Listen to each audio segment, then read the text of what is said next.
ಕಲಾವತಿಗೆ ರೇಣುಕನ್ ಮನೇಲಿ ಇಷ್ಟೆಲ್ಲ ಅವಾಂತರ ಆದರೂ ಕೂಡ ಅವಳಿಗೆ ಸಮಾಧಾನನೇ ಆಗಿರಲ್ಲ. ಹಾಗಾಗಿ ರೇಣುಕನ್ ಸೊಸೆನ ಅವ್ರ ಮನೆಯಿಂದ ಓಡಿಸ್ಬೇಕು, ಇನ್ನೂ ಸ್ವಲ್ಪ ಜಗಳನ ಜಾಸ್ತಿನೇ ಮಾಡಬೇಕು ಅನ್ನೋ ಮನೋಭಾವನೆ ಅವಳಿಗಿರತ್ತೆ. ಹಾಗಾಗಿನೇ ಪಾಪ ರೇಣುಕನ್ ತಲೆಯಲ್ಲಿ ಬೇಡದೇ ಇರೋದೆಲ್ಲ ತುಂಬಿ ಇವಾಗ ಮಗ ಸೊಸೆನ ದೂರ ಮಾಡೋ ಪ್ಲಾನ್ ಹೇಳ್ಕೊಡ್ತಾಳೆ. ಕೆಟ್ಟೋರು ಎಷ್ಟೇ ಕೆಟ್ಟದನ್ನ ಮಾಡಿದ್ರು ಅದಕ್ಕೆ ಜಾಸ್ತಿ ದಿನ ಆಯಸ್ಸಿರಲ್ಲ ಅನ್ನೋದು ಸತ್ಯ. ಹಾಗಾಗಿನೇ ಫಾತಿಮನಿಗೆ ಕಲಾವತಿ ಉದ್ದೇಶ ಏನು ಅನ್ನೋದು ತುಂಬಾ ಚೆನ್ನಾಗಿ ಅರ್ಥ ಆಗುತ್ತೆ. ಫಾತಿಮನಿಗೆ ಇಷ್ಟೆಲ್ಲ ಗೊತ್ತಾದ್ಮೇಲೆ ರೇಣುಕಾ ಮತ್ತೆ ಸೌಮ್ಯನ ದೂರ ದೂರ ಆಗೋದಕ್ಕೆ ಬಿಡ್ತಾಳ, ಅಥವಾ ಕಲಾವತಿ ಅಂದ್ಕೊಂಡ ಹಾಗೆ ಅವ್ರ ಸಂಸಾರದಲ್ಲಿ ಹುಳಿ ಹಿಂಡಿ ಇನ್ನೂ ಏನಾದರೂ ಅವಾಂತರ ಮಾಡ್ತಾಳ ಅನ್ನೋದನ್ನ ಇವತ್ತಿನ ಎಪಿಸೋಡಲ್ಲಿ ನೋಡೋಣ. ಸ್ಟೋರಿ ಮುಂದೆ ಏನಾಗುತ್ತೆ ಅಂತ ನೋಡೋದಕ್ಕಿಂತ ಮೊದಲು ಯಾರ್ಯಾರು ನಮ್ಮ ಯೂಟ್ಯೂಬ್ ಚಾನಲ್ನ ಸಬ್ಸ್ಕ್ರೈಬ್ ಮಾಡ್ಕೊಂಡಿಲ್ವೋ ದಯವಿಟ್ಟು ಸಬ್ಸ್ಕ್ರೈಬ್ ಮಾಡ್ಕೊಳ್ಳಿ, ಹಾಗೆ ಈ ವಿಡಿಯೋವನ್ನು ಲೈಕ್ ಮಾಡಿ.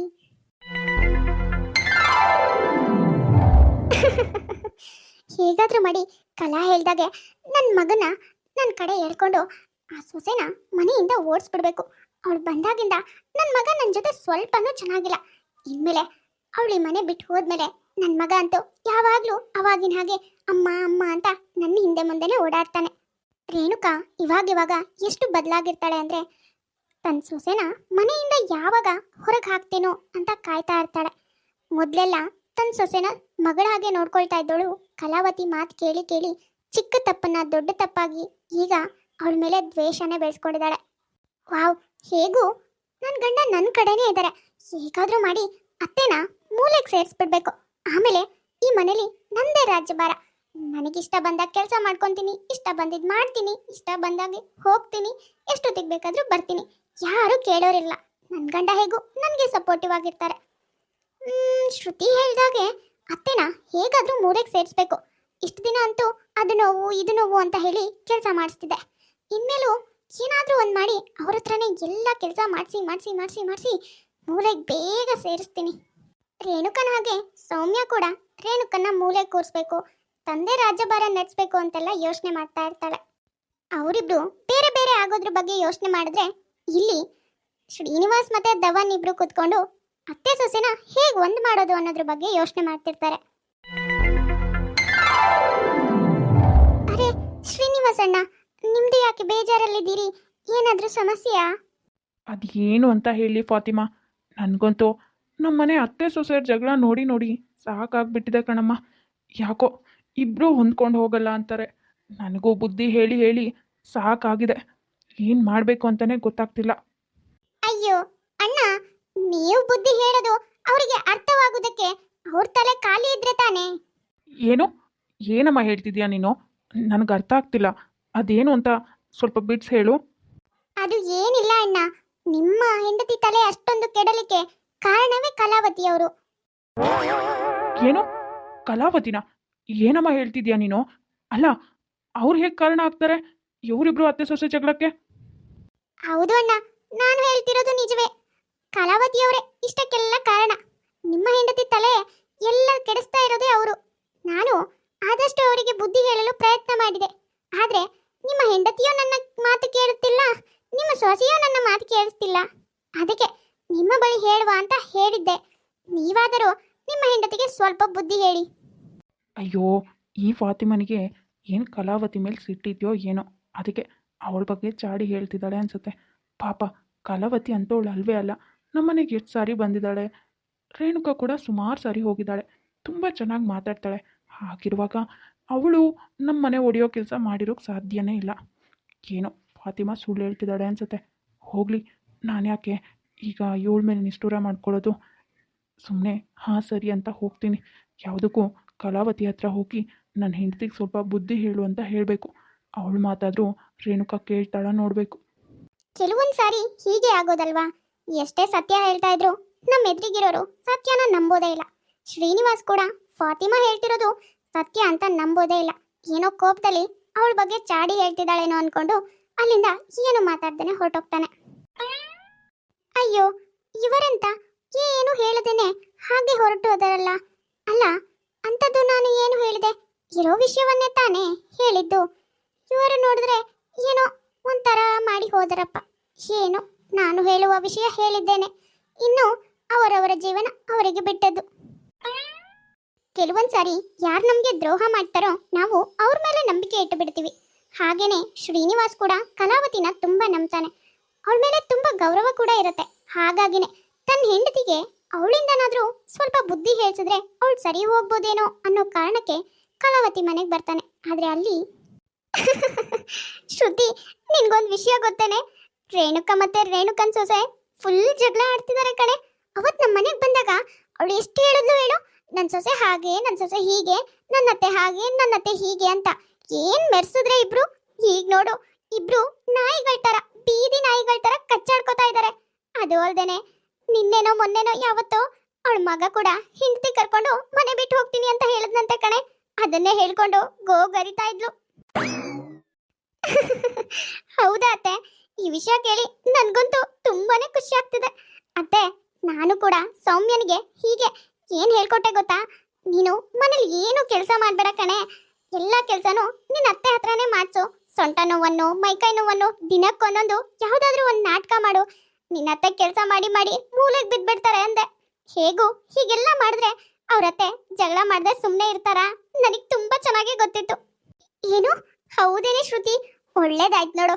ನಾನೇನೋ ರೇಣುಕನೇ ಜಗಳ ಮಾಡಿ ಮಾಡಿ ಸೊಸೆನ ಹೊರಗೆ ಕಳಿಸ್ಲಿ ಅನ್ಕೊಂಡಿದ್ದೆ. ಆದ್ರೆ ನೀನು ಆ ಸೌಮ್ಯನ್ ಹತ್ರ ಕೂಡ ಈ ತರ ಎಲ್ಲ ಹೇಳಿ ಒಳ್ಳೆ ಕೆಲಸ ಮಾಡ್ದೆ. ಇವಾಗ ನೋಡು, ದೊಡ್ಡ ಜಗಳನೇ ಆಗತ್ತೆ. ಮಗ ಸೊಸೆ ಮನೆ ಬಿಟ್ಟು ಹೋಗೋದಂತೂ ಗ್ಯಾರಂಟಿ ಕಣೆ. ಅದು ಅಲ್ದೇನೆ ಇಷ್ಟೆಲ್ಲ ಆಗೋದಕ್ಕೆ ನಿನ್ ಸೊಸೆನೇ ಕಾರಣ ಕಣೆ. ನಿನ್ ಮಗ ನಿನಗ್ ತಿರುಗಿ ಬೀಳೋದಕ್ಕೂ ಅವಳೇ ಕಾರಣ. ಮೊದ್ಲು ಅವಳನ್ನ ಈ ಮನೆ ಬಿಟ್ಟು ಓಡ್ಸು ಅಂತ ಹೇಳಿದೀನಿ. ಅದು ಬೇರೆ, ಅವಳು ರೇಣುಕಾ ಅಂತೂ ನಾನು ಏನ್ ಹೇಳ್ತೀನೋ ಅದನ್ನೇ ನಂಬ್ತಾಳೆ ಕಣೆ. ಅದಕ್ಕೆ ಮಗ ಸೊಸೆ ಮಧ್ಯೆ ಹುಳಿ ಹಿಂಡೋದಕ್ಕೆ ಹೇಳಿದೀನಿ. ನೋಡ್ತಾ ಇರು, ಇನ್ನೊಂದ್ 4 ದಿನಕ್ಕೆ ಸೊಸೆನೆ ಗಂಡನ್ ಬಿಟ್ಟು ಹೋಗ್ತಾ ಇರ್ತಾಳೆ. ಅತ್ತೆ, ಏನೇ ಹೇಳಿ ಅತ್ತೆ, ನನ್ಗಂತೂ ಬೇರೆಯವ್ರ ನೆಮ್ಮದಿ ಹಾಳಾದಾಗ ಆಗೋ ಖುಷಿ ಮತ್ ಯಾವಾಗ್ಲೂ ಆಗಲ್ಲ ಅಂತೀನಿ. ಅಷ್ಟು ಖುಷಿ ಆಗ್ತಿದೆ. ಶ್ರುತಿ, ನನಗೂ ಅಷ್ಟೇ ಕಣಮ್ಮ. ನನಗಂತೂ ಅವರಿಬ್ರು ಅತ್ತೆ ಸೊಸೆ ಕಿತ್ತಾಡೋದನ್ನ ನೋಡಿ ತುಂಬಾ ಅಂದ್ರೆ ಹಾಲು ಕುಡ್ದ ಸಂತೋಷ ಆಯ್ತು ನೋಡು. ಅತ್ತೆ, ಅದೇನಂದ್ರೆ ನಮ್ಮಿಬ್ರು ಮನಸ್ಥಿತಿ ಒಂದೇ ತರ ಇದೆ ನೋಡಿ. ನನಗೂ ಬೇರೆಯವರು ನೆಮ್ಮದಿಯಾಗಿ ಇಲ್ದೇ ಇರೋದನ್ನ ನೋಡಿ ಖುಷಿ ಆಗತ್ತೆ. ನಿಮ್ಗೂ ಕೂಡ ಹಾಗೆ. ಹೀಗಿರುವಾಗ ನಾವಿಬ್ರು ಮನೇಲಿ ಕಿತ್ತಾಡ್ಕೊಂಡು ಜಗಳ ಮಾಡ್ಕೊಂಡು ಯಾಕೆ ನೆಮ್ಮದಿನ ಕೆಡ್ಸ್ಕೋಬೇಕು? ಹೀಗೆ ಬೇರೆಯವ್ರ ನೆಮ್ಮದಿ ಹಾಳು ಮಾಡ್ಬಿಟ್ಟು ನಾವಿಬ್ರು ನೆಮ್ಮದಿಯಾಗಿರೋಣವಾ? ಕೆಲವು ಜನಗಳೇ ಹೀಗೆ, ಅವ್ರು ನೆಮ್ಮದಿಯಾಗಿರ್ಬೇಕು ಅಂತ ಬೇರೆಯವ್ರ ನೆಮ್ಮದಿನ ಹಾಳು ಮಾಡ್ತಾರೆ. ಹೀಗೆ 1-2 ದಿನ ಕಳೆಯತ್ತೆ. ಅರೆ, ಇದೇನಮ್ಮ ಇದು? ಹೇಳ್ದೆ ಕೇಳ್ದೆ ದಿಢೀರಂತ ಲಗೇಜ್ ಸಮೇತ ಬಂದಿದ್ಯಾ? ಅದು ನನ್ ಗಂಡ ಬೇರೆ ಬಂದು ಕರ್ಕೊಂಡ್ ಬಂದಿದ್ದಾರೆ. ನನ್ಗೆ ಒಂದ್ ಮಾತು ಹೇಳಿಲ್ಲ ನೀನು. ಅಯ್ಯೋ, ಏನು ಅಂತ ಹೇಳಲೆ? ನಾನು ಇನ್ನ ಮನೆಗೆ ಹೋಗಲ್ಲ. ಇದೇ ಮನೇಲಿ ನಿನ್ ಜೊತೆನೆ ಇರ್ಬೇಕು ಅಂತ ಬಂದಿದ್ದೀನಿ. ಅಳಿಯಂದ್ರು ಕೂಡ ಇದೇ ಮನೇಲಿ ಇರುವರಂತೆ, ಬನ್ನಿ ಅಂತ ಕರ್ಕೊಂಡ್ ಬಂದ್ರು ಕಣೆ. ಅಯ್ಯೋ, ಇದೇನ್ ಮಾತಾಡ್ತಿದ್ರ ಬೀಗ್ರೆ ನೀವು? ಅಲ್ಲ, ನಿಮ್ ಗಂಡ ಒಬ್ರೆ ಅಲ್ಲಿರೋದಾ? ನೀವು ಇಲ್ಲಿರೋದಾ? ಏನಾಯ್ತಂತದೀಗ? ಹೌದು ಕಣೆ ರೇಣು, ಭಾವನವ್ರನ್ನ ತುಂಬ ಒಳ್ಳೆಯವರು ಅಂದ್ಕೊಂಡಿದ್ದೆ. ಆದರೆ ಅವರು ಅದೇ ಊರಲ್ಲಿ ಯಾರ್ದೋ ಜೊತೆ ಸಂಬಂಧ ಬೇರೆ ಇಟ್ಕೊಂಡಿದ್ದಾರಂತೆ. ಇದೆಲ್ಲ ಗೊತ್ತಾದ್ಮೇಲೆ ಪಾಪ ಬೀಗರು ಹೇಗೆ ತಾನೇ ಅವ್ರ ಜೊತೆ ಅಲ್ಲಿರೋದಕ್ಕಾಗತ್ತೆ ಹೇಳೋ? ಅದಕ್ಕೆ ನಾನೇ ದವನ್ನ ಕಳಿಸಿ ಕರ್ಕೊಂಡು ಬಾ ಅಂತ ಹೇಳಿದೆ. ಅಯ್ಯೋ ಅಯ್ಯೋ ಅಯ್ಯೋ ಅಯ್ಯೋ, ಏನ್ರಿ ಮಾತಾಡ್ತಿದ್ದೀರಾ ನೀವು? ಅಲ್ಲ, ಅಣ್ಣ ಅಷ್ಟು ಒಳ್ಳೆಯವರು, ಅವ್ರ ಬಗ್ಗೆ ಹೀಗೆಲ್ಲ ಮಾತಾಡ್ತಿದ್ರಲ್ಲ?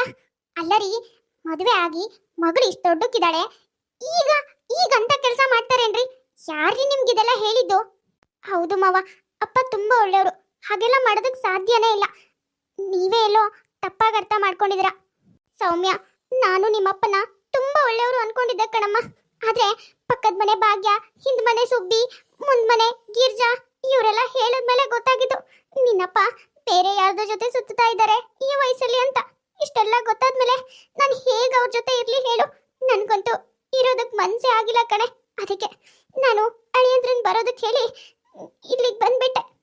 ಅಯ್ಯೋ ಅಯ್ಯೋ ಅಯ್ಯೋ ಬೀಗ್ರೆ, ನಿಮ್ಗೇನ್ ತಲೆ ಕೆಟ್ಟಿದ್ಯೇನ್ರಿ? ಅಲ್ಲ ಕಣ್ರಿ, ನಿಮ್ ಗಂಡನ ನೀವ್ ಎಷ್ಟು ವರ್ಷದಿಂದ ನೋಡ್ತಿದ್ದೀರಾ? ಅವರು ದೇವ್ರಂತ ಮನುಷ್ಯ, ಅಂತವ್ರು ಅಂತ ಕೆಲಸ ಎಲ್ಲ ಮಾಡ್ತಾರ ಹೇಳಿ? ಅಕ್ಕಪಕ್ಕದವರೆಲ್ಲ ನಿಮ್ಮಿಬ್ರು ಸಂಬಂಧ ಹಾಳು ಮಾಡ್ಬೇಕು ಅಂತಾನೆ ಹೀಗೆಲ್ಲ ಹಚ್ಕೊಟ್ಟಿರ್ತಾರೆ. ನೀವು ನೋಡಿದ್ರೆ ಅವ್ರ ಮಾತು ನಂಬ್ಕೊಂಡು ನೀವು ನಿಮ್ ಗಂಡನ್ ಬಿಟ್ಟು ಬಂದಿದ್ದೀರಲ್ಲ, ನಿಮ್ಗೇನ್ ತಲೆ ಕೆಟ್ಟಿದ್ಯಾ ಹೇಗೆ? ಶ್ರುತಿ, ಯಾಕೋ ರೇಣುಕಾ 1-2 ದಿನದಿಂದ ಈ ಕಡೆ ಬಂದೇ ಇಲ್ಲ ಕಣೆ. ಏನಾಗಿದೆ ಮನೆ ಕಡೆ? ಮಗ ಸೊಸೆ ಮನೇಲಿ ಇದಾರೋ ಇಲ್ವೋ ಎಲ್ಲಾನು ನಿಧಾನವಾಗಿ ತಿಳ್ಕೊಂಡ್ ಬರ್ತೀನಿ, ಆಯ್ತಾ? ನೀನು ಮನೇಲೆ ರೆಸ್ಟ್ ಮಾಡು. ಓಹೋ, ಇದೇನು ರೇಣುಕಾ, ನಿನ್ನ ಬಾಯಲ್ಲಿ ಇಂಥ ಮಾತಾ? ಅಲ್ಲ, ಬೀಗರು ಏನೋ ಗಂಡ ಸರಿ ಇಲ್ಲ ಅಂತ ಗೊತ್ತಾಗಿ 4 ಜನ ಹೇಳಿದ್ದನ್ನು ನಂಬಿ ಬಿಟ್ಟು ಬಂದಿದ್ದಾರೆ. ಅದಕ್ಕೆ ನೀನು ಅವ್ರ ಮಾತು ಯಾಕೆ ನಂಬ್ತೀರಾ ಅಂತ ಕೇಳ್ತಿದ್ಯಲ್ಲ. ನೀನು ನಿನ್ನ ಸೊಸೆ ವಿಷಯದಲ್ಲಿ ಏನು ಮಾಡ್ತಾ ಇದೀಯಾ? ಅಯ್ಯೋ, ಇದೇನ್ರಿ ಹೀಗ್ ಮಾತಾಡ್ತಿದ್ರಾ? ನನ್ ಸೊಸೆ ವಿಷಯದಲ್ಲಿ ನಾನೇನ್ ಮಾಡ್ತಿದ್ದೀನಿ? ನಾನೇನ್ ಯಾರ ಮಾತು ಕೇಳ್ತಾ ಇಲ್ಲಪ್ಪ. ಸಾಕು, ಬಾಯಿ ಮುಚ್ಚು ರೇಣುಕಾ. ನನಗೇನು ವಿಷಯ ಗೊತ್ತಿಲ್ಲ ಅನ್ಕೊಂಡಿದ್ಯಾ? ಆ ಕಲಾವತಿ ಮತ್ತೆ ಕಲಾವತಿ ಸೊಸೆ ಸೇರಿ ನಿಮ್ಮಿಬ್ರನ್ನ ಮಂಗನ್ ಮಾಡ್ತಿದ್ದಾಳೆ. ನಿಮ್ಮಿಬ್ರ ಮಧ್ಯೆ ಜಗಳ ತಂದು ಹಾಕಿ ಹಾಕಿ ಅತ್ತೆ ಸೊಸೆನ ದೂರ ಮಾಡ್ತಿದ್ದಾರೆ. ಆದ್ರೆ ನಿಮ್ಮಿಬ್ರಿಗೆ ಮಾತ್ರ ಇದೆಲ್ಲ ಏನೂ ಅರ್ಥ ಆಗ್ತಿಲ್ಲ. ಯಾರು ಕೆಟ್ಟದ್ದು ಹೇಳ್ತಾರೋ ಅದೇ ಚಂದ ಅನ್ಸುತ್ತೆ. ನಾನು ಇಷ್ಟೆಲ್ಲ ನಿನಗೆ ಬುದ್ಧಿ ಹೇಳಿದ್ರು ಒಂದ್ಸಾರಿನಾರು ಯೋಚನೆ ಮಾಡಿದ್ಯಾ? ಇವಾಗ ಬೀಗರಿಗೆ ಇವ್ರ ಮಾತು ಕೇಳ್ಕೊಂಡು ಅಣ್ಣನ ಮೇಲೆ ಯಾಕೆ ಅನುಮಾನ ಪಡ್ತೀರಾ, ಹಾಗೆ ಹೀಗೆ ಅಂತ ಕೇಳ್ತಾ ಇದ್ಯಾ? ನಿಮ್ಮಿಬ್ರು ಅತ್ತೆ ಸೊಸೆಗೆ ಕತ್ತಿ ಕೊಟ್ಬಿಟ್ಟು ಅವರಿಬ್ರು ಅತ್ತೆ ಸೊಸೆ ಆರಾಮಾಗಿ ಸಂತೋಷವಾಗಿ ನೆಮ್ಮದಿಯಾಗಿದ್ದಾರೆ. ಆದ್ರೆ ನಮ್ಮನೆ ಹೆಂಗಸ್ರಾಗಿ ನಿಮ್ಮಿಬ್ರು ತಲೆಯಲ್ಲಿ ಬುದ್ಧಿ ಇರಲಿಲ್ಲ ಅಷ್ಟೇ. ನಿಮ್ಮ ತಲೆಯಲ್ಲಿ ಬುದ್ಧಿ ಇದ್ದಿದ್ರೆ ಬೇರೆ ಯಾರೋ ಹೇಳೋ ಮಾತನ್ನ ಯಾಕೆ ಕೇಳ್ತಾ ಇದ್ರಿ? ಮನೆಯವ್ರನ್ನ ಮೊದಲು ನಂಬ್ತಾ ಇದ್ರಿ. ಕಷ್ಟನೋ ಸುಖನೋ, ಸಣ್ಣೋರೋ ಚಿಕ್ಕೋರೋ, ಅವ್ರು ಮಾಡಿರೋ ತಪ್ಪುಗಳನ್ನ ಕ್ಷಮಿಸಿ ಒಳ್ಳೆ ಬುದ್ಧಿ ಹೇಳ್ತಾ ಇದ್ರಿ. ಆದ್ರೆ ನಿಮ್ಮ ತಲೆಯಲ್ಲೇ ಬುದ್ಧಿ ಇಲ್ವೇ? ಏನಮ್ಮ ಸೌಮ್ಯ, ನೀನು ಈ ಮನೆ ಸೊಸೆ ಹಾಗಿರೋಳು ಈ ಮನೆ ಜವಾಬ್ದಾರಿ ತಗೊಳ್ಳೋದು ಬಿಟ್ಟು ಯಾರ್ದೋ 3ನೇವ್ರ ಮಾತು ನಂಬ್ಕೊಂಡು ಸುಮ್ಮನೆ ಮನೇಲಿ ಅತ್ತೆ ಹತ್ರ ಜಗಳ ಮಾಡ್ಕೊಂಡು ನಾಟಕ ಮಾಡ್ಕೊಂಡು ಬದುಕ್ತಿದ್ಯಲ್ಲ. ನಿನಗೂ ಅಷ್ಟು ಬುದ್ಧಿ ಇಲ್ವಾ? ಸಂಸಾರ ಅಂದಾಗ ಒಂದ್ ಮಾತು ಬರುತ್ತೆ, ಒಂದ್ ಮಾತು ಹೋಗುತ್ತೆ.